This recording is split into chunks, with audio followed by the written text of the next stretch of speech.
It's a quick long-term review of my WTB Thickslick Tires. This is my mountain bike slash exercise bike. So I ride this thing 20 to 50 miles a week, and I just found a new Thickslick tire for the back on sale for 30 bucks at REI, so I bought one and replaced it. So after 4.5 years and somewhere between 6,000 and 8,000 miles,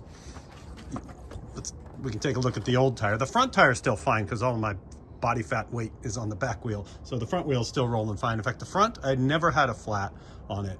Last week it started a slow leak, and I think the inner tube had just worn out. I put a new inner tube in it and it's fine. So the back one I've had two pretty significant flats on. If we look at the tire, there's one you can see there. In fact, if you look at it from the inside, you can see daylight through it right here.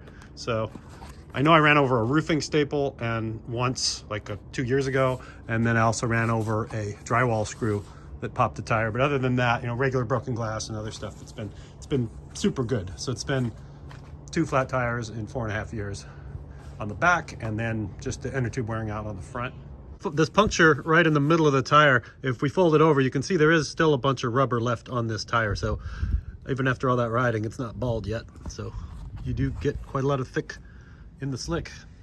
So if I had to do it again, well, obviously I did have it to do again, and I went ahead and put a new thick slick on the back.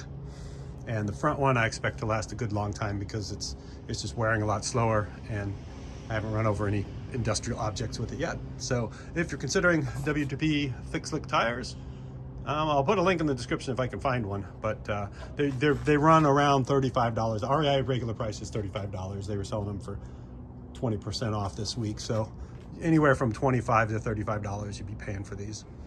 And I'm running the comp model, so that's called Thickslick Comp.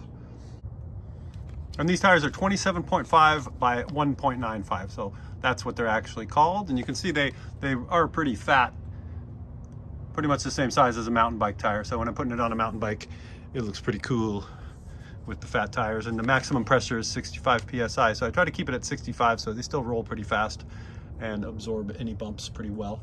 Better than you know, little tiny skinny road tires would. But how do they handle weather?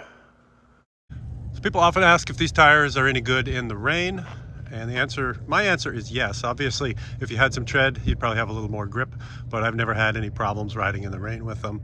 If you think about it, like a road bike has like 1/10 of the surface area of these tires. So even though they're slick, you get a lot of surface area on the pavement.